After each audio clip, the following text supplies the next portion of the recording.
బాపట్ల జిల్లా వేటపాలెం పట్టభద్రుల సంఘం ఆధ్వర్యంలో సోమవారం జీడిపప్పు కార్మికుల పిల్లలకు నోట్ పుస్తకాలు పంపిణీ చేశారు. సందర్భంగా సంఘం అధ్యక్షులు పత్రి వెంకట సుబ్బారావు మాట్లాడుతూ కార్మికుల జీవితాల్లో వెలుగులు నింపేందుకు, చదువులు సజావుగా సాగేందుకు నోటు పుస్తకాలు పంపిణీ చేస్తున్నట్లు తెలిపారు.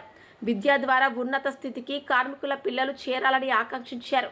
పిల్లలు విద్యావంతులైనప్పుడే కార్మికుల కండ్లల్లో విద్యాకాంతులు వెదజల్లుతాయని చెప్పారు.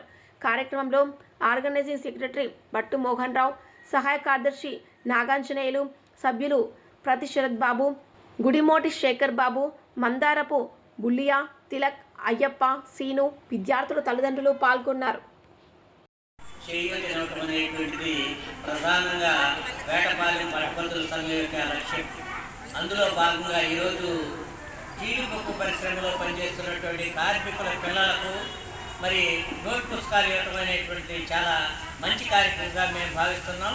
అదేవిధంగా వారు కూడా మరి పిల్లల్ని వాళ్ళు కార్మికులుగా ఉంటూ పిల్లల్ని చదువుకి చేయుతనందించనేటువంటి దానికి ప్రభుత్వంతో పాటు మరి పట్టభద్రుల సంఘం కూడా కృషి చేయటం అనేటువంటిది అభినందనీయం.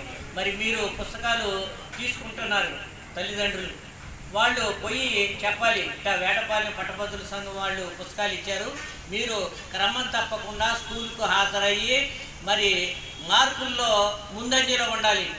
మరి జీడిపప్పు కార్మికుల పిల్లలు ఎవరయ్యా అంటే వీళ్ళు అని చెప్పేట్టుగా ఉండాలన్నట్లయితే మార్కులు 100 మార్కులు పెడితే కనీసం 70 పైన మార్కులు సాధించేటువంటి దానికి కృషి చేయాలని, మీరు కూడా ఎప్పుడు సమయం సందర్భం వచ్చినప్పుడు ఖాళీ సమయాల్లో పిల్లలకి మేము ఎంత కష్టపడుతున్నాం, మీరు కష్టపడకుండా ఉండాలంటే చదువు ద్వారానే ఉన్నత స్థితి చేరుకునేటువంటి అవకాశం ఉంటుంది అనేటువంటి భావన మీరందరూ కూడా కలిగించినట్లయితే, ముఖ్యంగా ఆడపిల్లలు ముందంజలో ఉన్నారు కాబట్టి వాళ్ళకందరూ కూడా చేతునిచ్చేటువంటి దానికి మా సంఘం వారు మరి ముఖ్యంగా పట్టభద్రుల సంఘం అధ్యక్షులైనటువంటి ప్రతి వెంకట సుబ్బారావు గారు మనస వాచ కర్మణ కృషి చేస్తున్నారని చెప్పడంలో ఏమాత్రం ఆసక్తి లేదని తెలియజేస్తూ